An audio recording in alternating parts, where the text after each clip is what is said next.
很多人一輩子最危險的事，不是沒能力，而是直到輸光了，才發現自己根本不會打仗。有人拼命加班，最後第一個被裁；有人賭上一切創業，最後負債累累；還有人明明能力不差，卻總在人生關鍵時刻把整個人生壓縮放假。2500年前，孫子兵法早就把這件事說透了。孫子最厲害的地方，從來不是教人怎麼贏，而是教人什麼仗根本不能打。孫子把所有競爭最後都歸結成5個字：道、天、地、將、法。孫子兵法最可怕的地方，是他從不相信熱血。在孫子眼裡，最危險的人不是沒能力的人，而是那種一腔熱血卻從來沒算過代價的人。所以孫子一開篇就先教你算賬：未戰而妙算勝者，得算多也。能贏才打，沒勝算就絕不出手。接下來這30分鐘，我們就一起拆開孫子兵法真正的核心：道、天、地、將、法，也拆開這個世界最底層的生存邏輯。現在，讓我們把時間撥回到2500年前，那不是一個太平時代，而是一個舊世界正在崩塌的時代。周天子這個曾經高高在上的天下公主，早就只剩下一個空殼。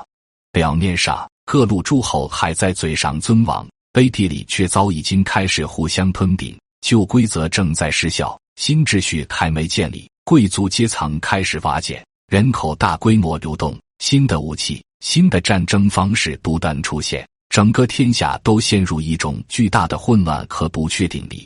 如果用今天的話來說，那是一個所有人都在被迫重新洗牌的時代。而孫子就活在這樣一個時代。他原本是齊國人，後來去了吳國，在吳王闔閭手下效力。後來他寫下了一本只有6000字、13篇的小書，名字叫《孫子兵法》。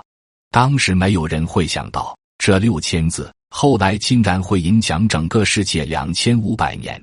歷史上無數頂級人物都把它當成自己的核心競爭聖經。拿破崙研究過它，毛澤東反復讀過它，就連很多現代商業巨頭也都深受它影響。因為孫子寫的從來不只是戰爭，他真正寫的是人在混亂世界裡的生存規律。最可怕的是，人性這種東西2500年來幾乎從來沒有變過，只不過戰場從冷兵器時代變成了今天的職場、商場、人際關係和社會博弈。所以為什麼孫子兵法直到今天依然會讓無數人看得後背發涼？因為你會突然發現，孫子講的很多東西根本不像在講古代，而像是在講今天的現實。你職場裡為什麼總被人拿捏？你的人際關係為什麼總在吃虧？你的創業為什麼越努力越痛苦？你的人生為什麼總感覺拼盡全力卻始終翻不了身？背後其實都逃不過5個字：道、天、地、將、法。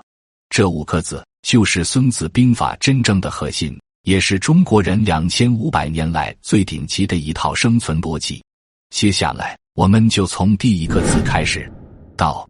很多人這一生輸就輸在從來沒真正看懂道到底是什麼，什麼才是真正的勝利。孫子兵法裡最有名的一句話，你一定聽過：知己知彼，百戰不殆。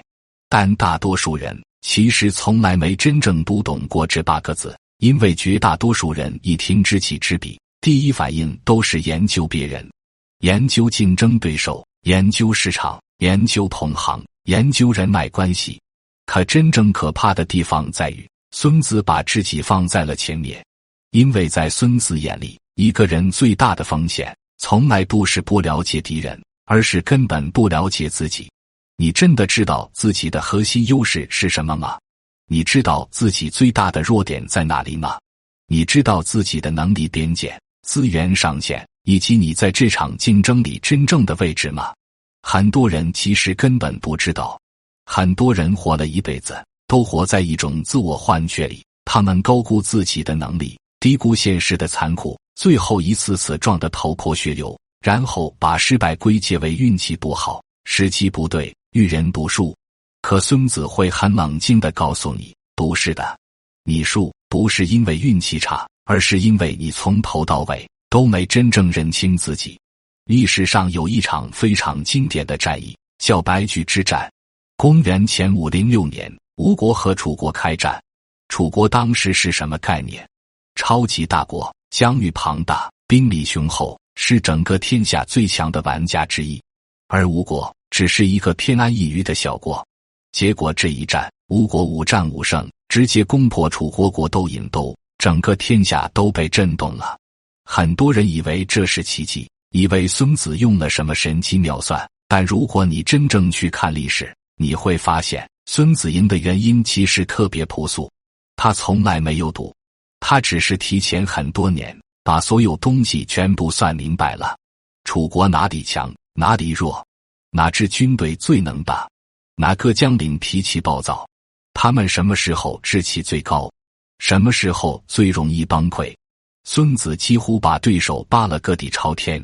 與此同時，他也花了整整10年，把吳國那支原本鬆散的地方武裝硬生生訓練成了一支真正的職業軍隊。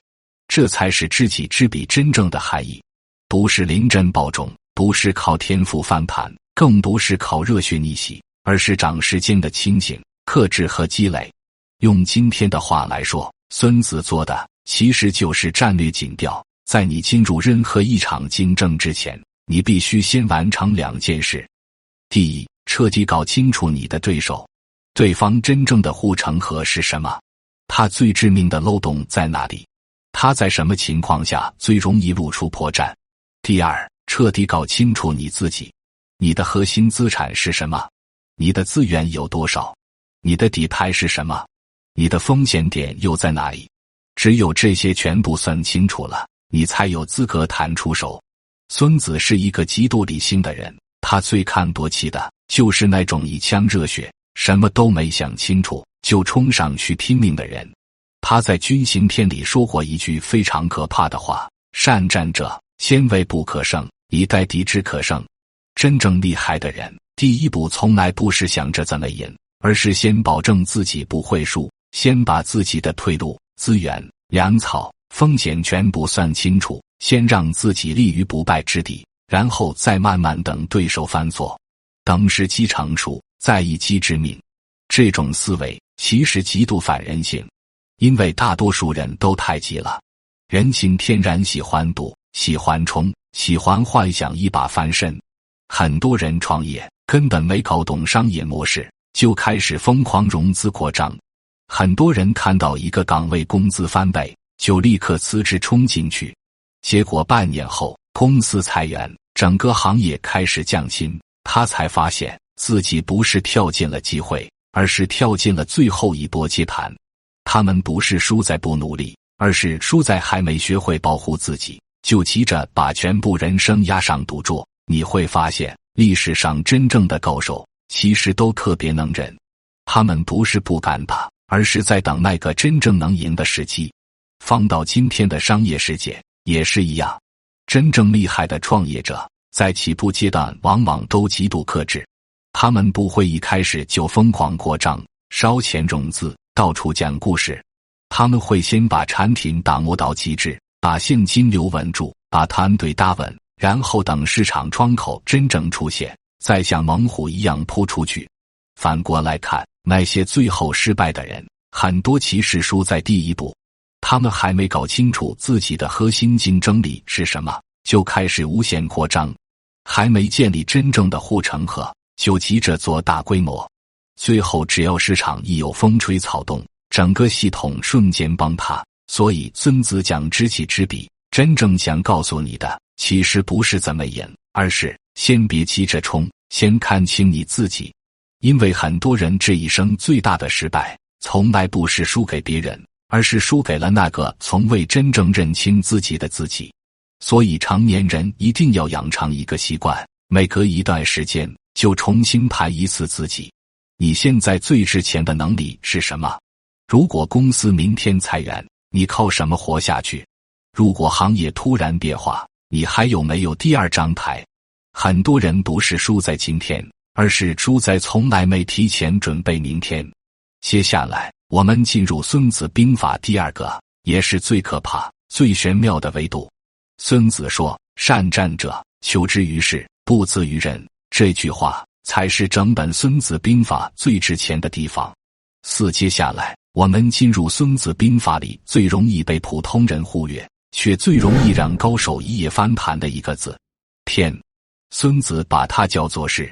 他說：“善戰者，求之於事，不責於人。”很多人第一次讀這句話，以為孫子是在講運氣，其實不是。孫子說的是，從來不是運氣，而是一種大到個人根本無法對抗的時代洪流。你有沒有發現，現實裡總有一種人，他明明不是最聰明的，也不是最努力的，可人生就是特別順。他做什麼都能踩中機會，生意越做越大，資源越來越多，人脈越來越廣，好像整個時代都在推着他往前走。很多人會酸一句，他命好。可孫子會告訴你，不是他命好，而是他站在了事上。真正厲害的人，從來不是靠蠻力贏，而是靠方向贏。孫子曾經打過一個特別經典的比喻，他說，真正的事就像高山上滾下來的巨石，石頭一旦滾起來，你根本不需要再給它力量，它自己就会越滾越快，越滾越猛，最後無人能擋。真正頂級的人，從來不是自己硬衝，而是先找到那座正在下墜的山，然後順着那股力量一起滾下去。這才是高手最恐怖的地方。很多人為什麼越努力越痛苦？因為他根本不是在借勢，而是在逆勢。你拼命加班，可行業已經開始衰退；你死磕老經驗，可時代早就換了地圖。別人已經開始用 AI 提高10倍效率，你還在靠熬夜、拼體力、拼時間苦撐。你以為自己輸在不夠努力，其實你輸在了方向。過去30年，所有真正賺到時代大錢的人，幾乎都有一個共同點，他們踩中的是90年代那批發家的人，踩中的是改革開放；2000年後那批互聯網巨頭，踩中的是信息化浪潮。後來移動互聯網崛起，又重新起抬了一批人。再到今天，人工智能、短視頻、自媒體、新能源，再一次把無數行業徹底改寫。你以為那些人真的比普通人聰明很多嗎？未必，他們真正厲害的地方，是比別人更早看見風往哪吹。而普通人最大的痛苦，就是總喜歡拿舊時代的方法，去硬扛新時代的規則。很多成年人最危險的一種狀態，就是明明方向已經錯了，卻還在安慰自己，再堅持一下就好了。可現實往往是，你越堅持，沉沒成本越大。有人35歲了，行業已經連續3年裁員，他每天一邊加班到凌晨，一邊偷偷刷招聘軟件。他知道這條路快走不通了，可他不敢停，因為房貸、孩子、父母全壓在背上。在孫子眼裡，很多人根本不是在堅持，而是在慢性自毀。真正聰明的人，不會拿自己的血肉去硬扛時代。真正的高手，第一個動作永遠不是拼命，而是先抬頭看風向。這裡有一個特別重要的誤區，很多人一聽順勢而為，就開始瘋狂追風口。今天戀愛火了學愛，明天短視頻火了做短視頻，後天直播火了又衝去直播，哪裡熱鬧往哪裡擠。可孫子講的是，從來不是盲目跟風。孫子真正想說的是，你要找到屬於你的事。什麼意思？就是你的能力、資源、精力、性格，剛好和這個時代某個趨勢形成了咬合，那個交匯點才是真正屬於你的機會。同樣是互聯網時代，有的人適合做流量，有的人適合做供應鏈，有的人適合做技術，有的人適合做內容。不是所有風口都屬於你。你不能看到別人賺錢，你就衝進去複製，因為別人的事不一定是你的事。最痛苦的從來不是你不夠強，而是你明明不適合那條路，卻硬逼着自己在那裡熬了10年。你明明擅長長期深耕，卻偏偏跑去卷短平快，最後越活越擰巴，越活越痛苦。孫子真正厲害的地方就在這裡，他不是叫你盲目競爭，而是叫你找到那個你一進去整個時代都會推着你往前走的位置。所以天這個維度，說到底，其實只回答一個問題：你現在做的這件事，到底是在接風，還是在逆風？如果你正在逆風死扛，別再騙自己努力會有奇蹟。成年人判斷一條路還能不能走，不要只看自己累不累，而要看3件事：這個行業它有沒有新增需求，年輕人他願不願意進來，整個市場的錢是在流入還是在流出。好，現在我們進入《孫子兵法》裡最鋒利也最容易讓成年人瞬間清醒的一部分。对，孫子把它叫做虛實。他說：兵無常勢，水無常形。真正的高手從來不跟別人硬碰硬，因為他知道這個世界上最愚蠢的行為就是拿自己的短板去中別人的銅牆鐵壁。什麼叫虛？虛就是漏洞、空白、鬆動的人心，沒人注意的死角。什麼叫實？實就是對方最強的資源、最硬的護城河、最擅長的領域。普通人最大的問題，從來不是不努力，而是永遠在別人的事上死磕。別人有人脈，你跟他拼關係；別人有資本，你跟他拼燒錢；別人做了10年，你非要半年超車。最後不是你不夠拼，而是你從一開始就走進了對方最擅長的戰場。孫子為什麼能讓人讀完後背發涼？因為他早就看透了，人性最容易犯的錯誤就是情緒化的證明自己。很多人嘴上說着挑戰自我，骨子裡其實是在賭氣。他不允許自己退，不允許自己繞，不允許自己避。可真正頂級的獵手從來不會撲向獵物最堅硬的獠牙，他只會盯着對方最脆弱的喉嚨。孫子說：避實而擊虛。你以為高手最厲害的地方只能打，其實高手真正恐怖的地方是他根本不讓自己陷入苦戰。為什麼有的人看起來沒那麼拼，卻總能贏？因為他永遠不在紅海裡跟人肉搏，而是在別人看不見的地方提前站位。古代有個叫張睢的縣尉，遇到了一樁棘手的案子盜竊案，失主認定是某個無賴偷的，但苦於沒有證據。官府去搜查，無賴早就把贓物藏得嚴嚴實實，甚至做好了跟官府硬頂的準備。如果張睢去跟無賴死磕口供，拼搜查，拼刑罚，那就是在對方做足準備的實處硬碰硬。可張睢沒有，他直接繞開了事，一刀插進了無賴最大的鬚，他把那頭毛驢放了，任由毛驢自己走。毛驢有識途的本能，晃晃悠悠直接走到了无賴藏案子的死角。无賴防住了所有人事，卻根本防不住一頭出生的習性鬚。張睢贏的不是蠻力，而是認知。很多人以為虛實只存在商業競爭裡，其實它每天都發生在你的生活。你在職場裡天天加班，可升職的永遠不是你，因為你在拿勤奮去應聘別人經營了10年的人脈系統。你做自媒體拼命模仿頭部博主，結果越做越沒流量，因為你永遠在別人的事裡當抬頭。你創業總想着做最大的品牌、最熱的賽道、最炫的產品，卻沒發現真正賺錢的人往往都藏在那些沒人注意的細分縫隙裡 quietly 吃肉。可孫子真正恐怖的地方還不只是看透虛實，他更可怕的地方是看透了虛實會反轉。他說：兵無常勢，水無常形。這個世界上沒有永遠的強，也沒有永遠的弱。今天讓你賺錢的優勢，明天可能就是壓死你的包袱。為什麼？因為時代一變，原來的事瞬間就變成了虛。所以真正厲害的人從來不會迷信自己的優勢，他們永遠在重新審視自己的位置，永遠在觀察風向有沒有變，永遠在問自己一句話：我今天最大的優勢會不會就是我明天最大的陷阱？這也是孫子兵法最反人心的一點。普通人喜歡穩定，高手卻時刻準備變化。普通人一旦掙到一點錢，得到一點成績，就會拼命守住過去。真正的強者，哪怕正在贏，也會提前準備下一場戰爭，因為他們知道最危險的時候往往不是失敗，而是你還在靠過去那套東西持續贏的時候。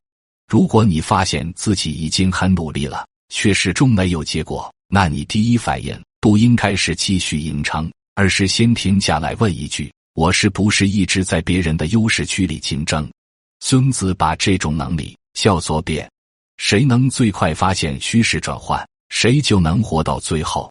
很多人最後不是輸給了對手，而是輸給了自己最捨不得放下的那個曾經的事。好，前3個維度講完了，現在我們終於走到了孫子兵法最深也最容易讓成年人沉默的一層。很多人以為孫子兵法講的是怎麼贏，怎麼翻盤，怎麼把對手打趴下。但如果你真的讀懂這本書，你會發現孫子真正思考的問題從來不是如何取勝，而是贏了以後你還剩下什麼。孫子說：主不可以怒而行師，將不可以暈而致戰。什麼意思？真正厲害的人絕不會因為情緒開戰，因為孫子太清楚了，任何戰爭哪怕最後你贏了，也一定會付出代價。你以為你贏了一場職場鬥爭，結果人脈沒了；你以為你贏了一場商業競爭，結果整個行業被價格戰拖進深淵；你以為你贏了一次感情裡的爭吵，可最後關係徹底破裂。很多人嘴上說自己贏了，其實只是把雙方一起拖進了廢墟。為什麼孫子反復強調不戰而屈人之兵，善之善者也？因為在他眼裡，最低級的高手在靠應答，高級的高手靠威懾。真正強大的人根本不需要天天證明自己，因為当你的實力積累到一定程度，對手自己就會開始計算成本，然後主動退讓。孫子最可怕的一點就是他從不迷信熱血，他永遠在算賬。你強到一定程度，對方連出手的慾望都沒有，這才是真正的勝利。所以你會發現，真正的大公司很少天天打價格戰，因為他有品牌、有技術、有生態、有用戶習慣，他已經形成了一種無形的適合法。他不需要低頭廝殺，別人自然會被他壓制。反過來，那些天天靠低價互砍的公司，看起來熱鬧，實際上早就輸了。因為一旦只能靠價格競爭，就意味着你沒有護城河，沒有真正不可替代的價值。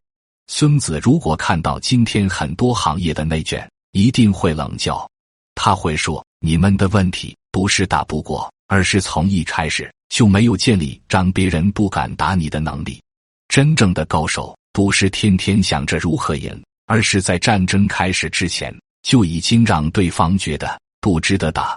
這才是孫子兵法最頂級的智慧。可真正讓無數人讀完後背發涼的，還不是這裡，而是孫子對人性的解剖。孫子說：將者智、信、仁、勇、嚴也。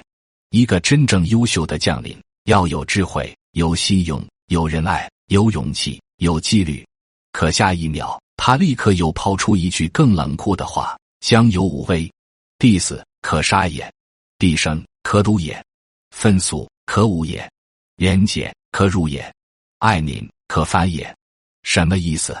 你的優點很可能就是別人最容易拿捏你的地方。一個太勇猛的人會被激怒送死，一個太怕死的人會被威脅控制，一個太容易情緒化的人會被人故意挑釁，一個太愛惜名譽的人會被道德綁架，一個太善良的人會被不斷消耗。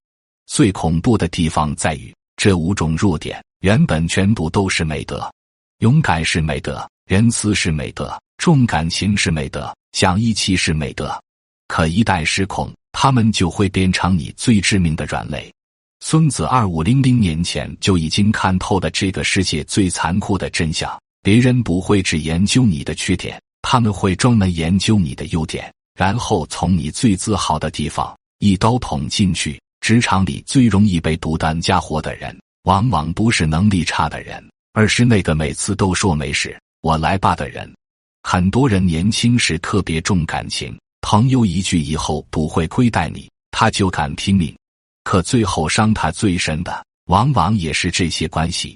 因為別人知道你重感情，為什麼很多能力特別強的人，最後反而下場不好？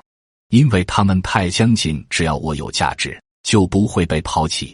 可權力博弈從來不是這麼運轉的。歷史上最典型的人就是韓信，他是中國歷史上公認的兵仙，背水一戰，暗度陳倉，十面埋伏，每一場都堪稱奇蹟。他把知己知彼，必是急需，因勢而動玩到了極致。可最後他卻死在了長樂宮。為什麼？因為他雖然精通戰場，卻不懂權力。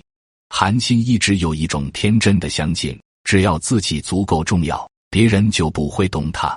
他算贏了所有戰場，卻沒算到人心才是最難打的一場仗。在權力結構裡，一個不可替代的人，往往也是最危險的人。韓信把兵法用來打天下，卻沒有用兵法保護自己。這個結局才是孫子兵法最令人窒息的地方，因為他告訴你，真正危險的很多時候不是外部敵人，而是你自己性格裡的漏洞。而孫子真正封神的最後一步，是他在全書結尾寫下的用劍篇。很多人第一次讀都會愣住，為什麼一本兵書最後一篇居然專門講情報？因為孫子比所有人都更早明白，這個世界上最貴的資源從來不是錢，而是先知道。孫子說，明君賢將所以動而勝人，成功出於眾者，先知也。真正厲害的人，不是比別人更拼，而是比別人更早看見未來。你比別人早一步知道行業變化，你就能提前布局；你比別人早一步知道技術方向，你就能提前轉身；你比別人早一步發現趨勢，你就能在所有人反應過來之前佔據位置。為什麼有的人總能踩中風口？很多時候不是因為他更聰明，而是因為他的信息網絡比你強。孫子在2500年前就已經建立了最底層的競爭邏輯，信息差就是權力差。那些真正厲害的公司，從來都把情報系統當成核心資產。市場調研、行業分析、用戶數據、競爭情報，這些東西看起來不熱血，卻決定了生死。很多普通人為什麼總在後知後覺？因為他們每天被碎片信息淹沒，卻從來沒有建立自己的認知系統。這才是真正的先知。所以你會發現，孫子兵法講到最後，已經完全不是一本兵書了。他講的是認知，是人性，是權力，是趨勢，是信息，是你如何在這個充滿競爭的世界裡，既能活下來，又不被別人當棋子。很多人讀兵法，只學會了套路。真正讀懂的人，最後學會的是親情。很多成年人最大的誤區，就是把被需要當成不可替代。可人性最殘酷的地方是，你越容易被替代，別人越不會珍惜；你越不可替代，別人反而越防着你。真正成熟的人，到最後都會慢慢學會，能力要強，但不能毫無保留。因為孫子真正想告訴你的，從來不是怎麼贏別人，而是怎麼不讓自己稀里糊塗地輸掉整個人生。很多人讀孫子兵法，讀到最後都會有一種很奇怪的感覺。你會發現，孫子好像從頭到尾都在反復勸你別輕易開戰。好，現在我們來到最後一個維度，法，也是孫子兵法真正接近終局思維的部分。很多人一聽火攻天，以為孫子終於開始講戰術，講怎麼放火，怎麼燒糧草。可如果你真的讀懂了，你會發現，孫子真正想講的，從來不是火，而是兩個字：斷根。孫子說，發火有時，起火有日。意思不是簡單挑個黃道吉日，而是在告訴你，任何行動都必須建立在時機、方向和勢能全部成熟的前提下。真正的高手從不靠輕舉出手，而是等到局勢已經開始偏向自己，再輕輕推最後一下。可真正可怕的是後面那句：以火作攻者明，以水作攻者強。水可以決，不可以奪。很多人第一次讀不懂，但你一旦看透，會瞬間後背發涼。火攻只是制造混亂，水攻才是真正切斷命脈。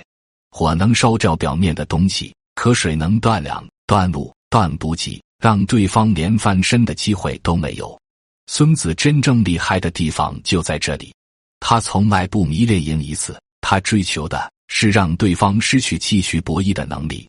這才是法的最高層邏輯，不是打贏一場仗，而是建立一套讓別人根本無法持續的系統。你看今天最可怕的競爭，早就不是產品之間的競爭了，而是生態之間的競爭。為什麼有的平台一旦做大，後來者幾乎再也進不去？因為它已經不只是一個產品，它控制了流量、支付、數據、用戶習慣、供應鏈，甚至連規則都是他制定的。你表面上是在跟他競爭，實際上你是在他設計好的遊戲裡掙扎。他甚至不需要主動攻擊你，他只需要讓你活不下去。孫子2500年前就已經看透了這一點。真正高維度的戰爭，從來不是正面拼殺，而是讓對手在不知不覺中慢慢失去呼吸的空間。很多普通人為什麼越努力越絕望？因為你一直在別人建立好的系統裡消耗自己的生命。你拼命加班，拼命卷，拼命證明自己，可規則根本不是你制定的。你會發現，公司裡真正安全的人，往往不是最忙的人，而是那個手裡掌握關鍵客戶、核心數據、核心流程，甚至別人離開他就轉不動的人。有的人天天忙到凌晨，看起來不可替代，可一旦流程標準化，他立刻就能被新人接受。他不是核心資產，只是系統裡的高消耗零件。這才是法，因為你的命脈從來握在別人手裡。真正厲害的人，年輕時就在做一件事，慢慢把自己的命運從別人手裡拿回來。有人靠技能建立不可替代性，有人靠內容建立影響力，有人靠產品建立護城河，有人靠長期主義建立別人搶不走的信用。因為他們知道，真正危險的不是暫時賺不到錢，而是你的人生一直運行在別人的系統裡。更可怕的是，孫子寫到最後開始瘋狂算賬。他沒有講英雄，沒有講熱血，沒有講勝利後的榮耀。他說：吃車千4，割車千勝，代價10萬，千里饋養。他在一點一點告訴你，打一場仗到底要消耗多少資源、多少糧食、多少錢、多少人的命。很多人讀兵法讀得熱血沸騰，可孫子寫到後面卻越來越冷，因為他太清楚了，戰爭從來不是浪漫的，它的本質是巨大的消耗。每一場仗的背後都是無數家庭被撕碎，無數人被拖進命運的深淵。所以孫子才會反復強調一句話：兵貴勝，不貴救。真正厲害的人從不沉迷長期消耗，因為任何一場拉鋸戰最後都會把雙方一起拖進泥潭。這個邏輯放到今天依然殘酷得讓人沉默。你有沒有發現，成年人最可怕的不是突然崩塌，而是在一場看不到盡頭的消耗裡慢慢被磨空。為了一個不值得的人耗了7、8年，為了一個沒有前景的行業熬壞身體，為了證明自己硬撐着打一場根本贏不了的仗。很多時候你不是在熬過去，而是在一點一點透支自己。孫子如果活在今天，他一定會問你一句特別扎心的話：這場仗真的值得你打嗎？你拼命想贏，可你有沒有算過，你到底正在失去什麼？時間、健康、興趣、關係、尊嚴，這些東西加在一起，可能比你想贏的結果貴得多。很多人年輕的時候總覺得贏最重要，贏面子，贏地位，贏財富，贏所有人的認可。可後來你會發現，有些人最後確實贏了，贏了錢，贏了位置，贏了面子，可回頭一看，人早就已經被掏空了。有人賺到了錢，卻失去了身體；有人爬到了高位，卻再也睡不好覺；有人贏了競爭，卻徹底失去了自己。如果你聽到這裡，可以停下來，問自己5個問題。第一，你現在拼命做的這件事，真的是順勢，還是只是捨不得沉沒成本？第二，你每天的努力是在積累自己的底盤，還是只是在替別人的系統燃燒？第三，你最大的優點會不會正在慢慢變成別人最容易拿捏你的弱點？第四，你現在最大的優勢，5年後會不會反而變成你的包袱？第五，也是最重要的一句，你現在正在打的這場仗，真的值得你付出今天這樣的代價嗎？所以《孫子兵法》真正可怕的地方，從來不是教你怎麼戰勝別人，而是逼你重新審視你為什麼而戰。孫子最高的境界，從來不是百戰百勝，而是不戰而屈人之兵。現在你再回頭看《孫子兵法》開篇那5個字，道、天、地、將、法，其實早就已經把人生講完了。道，是你有沒有站在正確的利益結構裡；天，是你有沒有踩中時代的風向；地，是你有沒有站對自己的位置；將，是你能不能控制自己的慾望和弱點；法，是你有沒有建立屬於自己的系統和地毯。你這一生所有重大的失敗，回頭去看，幾乎都逃不過這5個維度。很多人一輩子都在錯誤的位置拼命，明明已經輸了方向，卻還在靠意志力死撐。可真正讀懂孫子的人，最後都會慢慢變得親近，因為他們終於明白，人生不是比誰更能熬，而是比誰更早看懂規則。最低級的競爭是拼體力，高級一點的競爭是拼資源，再高級一點是拼認知。真正頂級的人，往往不是最能拼的人，而是那個在所有人還在拼命往前衝的時候，已經提前看懂哪些仗根本不值得打的人。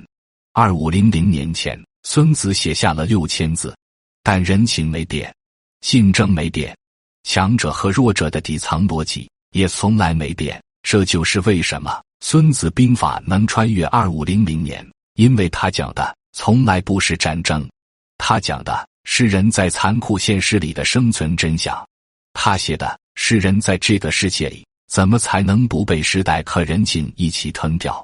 很多人讀了一輩子《孫子兵法》，最後學會的不是怎麼贏，而是終於知道什麼東西根本不值得拿人生去換。